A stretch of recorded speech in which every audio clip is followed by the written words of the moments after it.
عجیب معاملہ دیکھتا ہوں، آسمان سے ایک خون کی دھار زمین کی طرف آتی ہے۔ آقا نامدار صلی اللہ علیہ وسلم فرماتے ہیں کہ اے سن لو، آج تلک زمین پر جو ہے کسی کا ناحق قتل نہیں ہوا تھا، اسلام تاریخ اسلامی میں کسی کا ناحق قتل نہیں ہوا تھا۔ یہ عثمان کے ناحق قتل ہونے کے جرم کی پاداش میں قیامت تک مسلمان باہم دست و گریبان رہیں گے۔ آج حضرت عثمان کی شہادت پر اپنے شہید ہونے تک انہوں نے امت کی تلواریں ایک دوسرے کے خلاف نکلنے نہیں دی، امت کو باہم دست و گریبان نہیں ہونے دیا، فوجیں مدینہ میں نہیں بلوائی، مدینہ کے اندر شورش برپا نہیں ہونے دی، مدینہ کے امن کو برباد نہیں ہونے دیا کہ میں اپنے محبوب کے شہر کو جنگ زدہ نہیں کرنا چاہتا، اپنے محبوب کے شہر کو خون آلود نہیں کرنا چاہتا، اپنے محبوب کے شہر کا امن برباد نہیں کرنا چاہتا،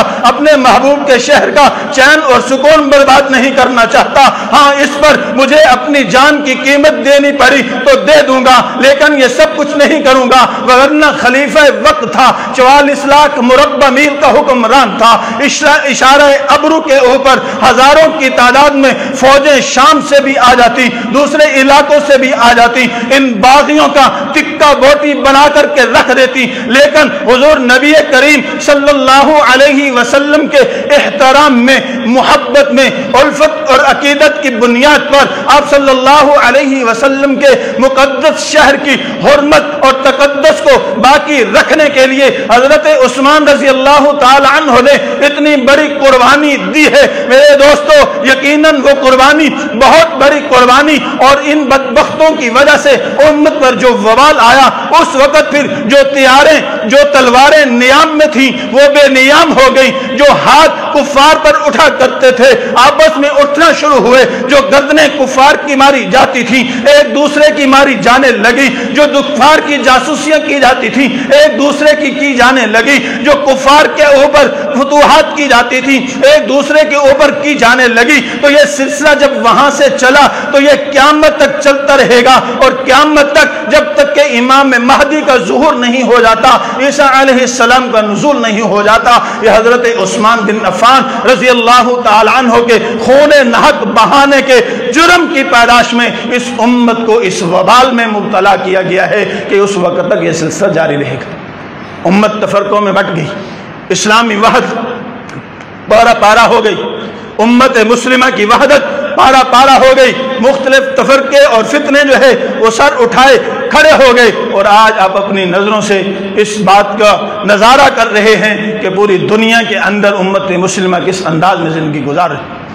میرے دوستو، حضرت عثمان بن عفان رضی اللہ تعالی عنہ جام شہادت نوش کر گئے، لیکن امت کو پیغام کیا دے گئے؟ امت کو پیغام کیا دے گئے؟ حضور نبی کریم صلی اللہ علیہ وسلم کے فرمان پر جان بھی قربان کرنی پڑے تو کر دینا، جان بھی قربان کرنی پڑے تو کرنا باعث سعادت ہے۔ حضور نبی کریم صلی اللہ علیہ وسلم کے فرامین پر جان قربان کرنا بھی سعادت ہے، اور آج امت کا کیا حال ہے ہم سب بخوبی جانتے ہیں۔ ہم سب اپنے اپنے گریبانوں میں جھانک کے دیکھیں کہ ہم حضور نبی کریم صلی اللہ علیہ وسلم کے فرامین کو کس انداز میں لیتے ہیں، آپ کے اعمال کو، افعال کو، اقوال کو کس انداز میں لیتے ہیں۔ یہ حضرات صحابہ کرام رضوان اللہ عنہم اجمعین کا ہی خاصہ تھا، کس درجے کی محبت، الفت، عقیدت تھی کہ اتباع کے اندر اپنی جان قربان کروانا، مال قربان کرنا، اولاد قربان کرنا جو ہے وہ اپنے لیے باعث سعادت، اور اسی میں ان کو جو ہے وہ حلاوت، طمانینت، سکون جو ہے وہ میسر ہوتا تھا، سکون ملتا تھا، اور آج ہمیں اس کے خلاف چل کے ہم سکون حاصل کرنا چاہتے ہیں۔ میرے دوستو، حضرت عثمان بن عفان رضی اللہ تعالی عنہ کی ظالمانہ شہادت میں جو یہ بدبخت چند گنتی کے لوگ شامل تھے، ان کا انجام پھر دنیا میں لوگوں نے دیکھا۔ صرف ایک عمر بن حمق، جس کے لیے حضرت عثمان نے یہ بد دعا فرمائی تھی کہ اللہ تجھے تباہ و برباد کرے، تیرے ہاتھ اور پاؤں جو ہے اللہ توڑ دے اور تجھے جہنم رسید کرے۔ حضرت مغیرہ رضی اللہ تعالیٰ نے فرماتے ہیں میں حج کے لیے گیا، حدود حرم میں نے دیکھا